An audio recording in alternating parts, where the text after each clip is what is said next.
The Luckiest Man in America, Press Your Luck, is a taut, gripping thriller that blends historical drama with psychological tension, conspiracy undertones, and a deeply personal character study.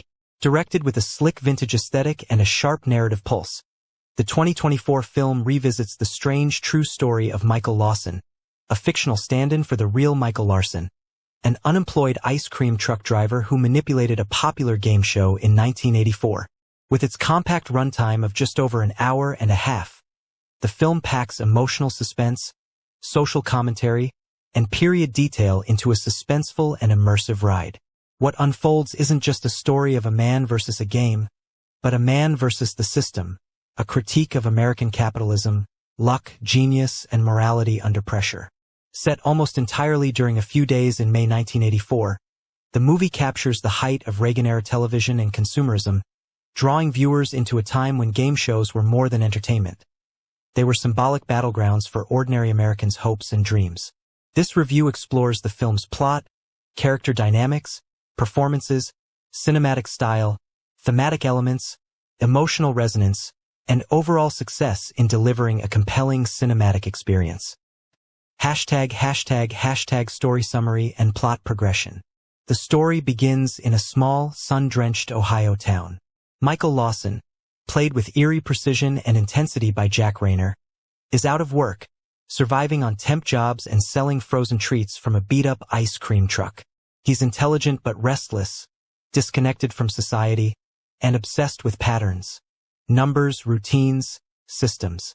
Early scenes show him videotaping game shows, not for fun, but to study them, rewinding and analyzing every flicker of light on the screen like a mathematician solving a puzzle.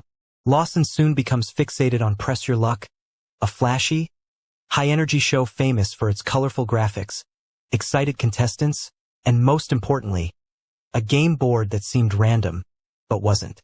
Through countless hours of analysis, Lawson uncovers what he believes to be a repeating pattern in the board's layout.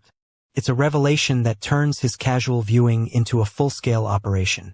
This discovery propels him to audition for the show under false pretenses. The audition sequence is a tense, psychologically charged moment, with Lawson carefully masking his intelligence beneath a bumbling, average Joe demeanor. He wins over the producers, who are looking for eccentric personalities, not masterminds. Once Lawson makes it onto the stage, the film's tone shifts. The show itself is recreated with painstaking detail, costumes, studio lighting, and camera angles that transport the audience straight back to 1984. Viewers get a behind-the-scenes look at the mechanical nature of game shows, the manipulative scripting of spontaneity, and the cynical motivations of network executives. As Lawson begins his run on the show, we witness his plan in action. He avoids the infamous whammy squares, animated penalties that take away winnings, and keeps hitting cash and prizes with uncanny accuracy.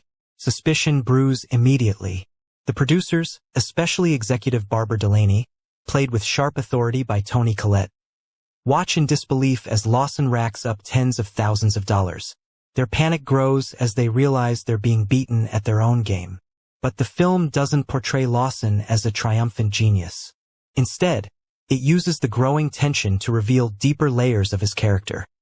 His desperation, loneliness, and internal moral struggle. Flashbacks show his troubled childhood, a life of missed opportunities, and a desire not just for money, but for control, validation, and purpose.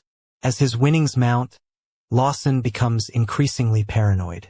A subplot involving his estranged brother, who threatens to expose his plan, adds an emotional wrinkle to the otherwise calculated operation. His brief encounters with other contestants, especially a struggling single mother, further challenge his resolve. Is he a hero exposing a flawed system, or a fraud exploiting others' dreams? The climax comes when Lawson's record-breaking episode airs. The producers huddle in smoky boardrooms, legal teams scramble, and the FBI is brought in. Lawson, meanwhile, watches the broadcast from his small apartment, knowing that his victory may be short-lived. The ending is ambiguous. He walks away with the money, but not with peace. His face, once lit by the screen's glow, now fades into shadow. Hashtag performances and casting. Jack Rayner's portrayal of Michael Lawson is the film's centerpiece. His performance is layered and haunting. Rayner embodies the awkwardness, obsession, and suppressed intensity of a man who sees the world differently. He manages to make Lawson both sympathetic and unsettling. The way he holds eye contact, counts with his fingers, or mumbles data under his breath adds texture to a character who's not simply lucky, but tormented by brilliance. Toni Collette as Barbara Delaney delivers a standout performance. Her character is not a villain, but rather a corporate guardian of order. Collette plays her as both calculating and conflicted. Her scenes investigating Lawson's run bring urgency and sharpness to the film's middle section. The tension between Delaney and Lawson, two minds locked in a battle of control, anchors the film's central conflict. Supporting actors, such as Michael Stahldavid as Lawson's brother and Sophia Lillis as the rival contestant, add emotional weight. Their roles, though secondary, help humanize the world outside the game show and raise the personal stakes. The host of Press Your Luck, played by a charismatic but increasingly panicked Rob Hubel, serves as comic relief and a symbol of the artificial cheerfulness of television. His gradual realization that something is wrong, and his helplessness to stop it, mirror the audience's unease. Hashtag cinematography and visual style. Visually, the film excels in capturing the retro appeal of 1980s television culture. The production design is meticulous, from the studio sets to the costumes, cars, and analog TV technology. The color palette blends pastel tones with the harsh fluorescence of game show lights, emphasizing the contrast between Lawson's quiet home life and the garish spectacle of the studio. The use of split screens, static, rewinds, and VHS overlays adds authenticity. Several scenes are shot in a grainy, old TV aspect ratio, immersing the viewer in Lawson's obsession. The editing, especially during the actual gameplay sequences, is razor-sharp. We see every flicker of the light board from Lawson's point of view, and the camera lingers on his face as he calculates moves in real time. Director Hannah Price, in her feature debut, demonstrates masterful control of tone and pacing. She balances drama with thriller beats, never rushing the story or indulging in melodrama. The camera lingers when it needs to, especially on Lawson's growing anxiety and guilt. It accelerates when stakes rise, creating a visceral rhythm that keeps viewers engaged throughout. Hashtag music and sound design. The score by Nathan Barr fuses synth-heavy 1980s sounds with a subtle undercurrent of paranoia. The game show sequences feature upbeat, bouncy music that gradually warps into something more dissonant as Lawson's run continues. This musical transformation mirrors the shifting tone, from fun to unnerving. Sound design plays a key role in immersing the audience. The buzzers, dings, and audience applause feel both real and artificial, a reminder that the entire setting is manufactured for effect. Lawson's world outside the studio is quieter, more subdued, making the TV studio feel even more surreal by contrast. The juxtaposition of silence and noise is used masterfully. In one sequence, as Lawson watches his winning tape in his apartment, the sound gradually fades into a mechanical hum, symbolizing his descent into obsession. Hashtag themes and symbolism. At its core, The Luckiest Man in America is about systems, how people navigate them, exploit them, or are crushed by them. Lawson's journey is a modern David versus Goliath tale, but the film questions whether David was ever righteous or just desperate. The game show becomes a metaphor for the American dream. It promises rewards to those who press their luck, but those rewards are only meant for a select few. Lawson's crime isn't breaking the rules, but exposing their fragility. The corporate panic that follows his win shows how little room there is for unpredictability in a system built on illusion. Lawson himself is a complex symbol. He's not simply a hero or villain. His actions raise ethical questions. Is it wrong to beat a system that itself thrives on manipulating participants?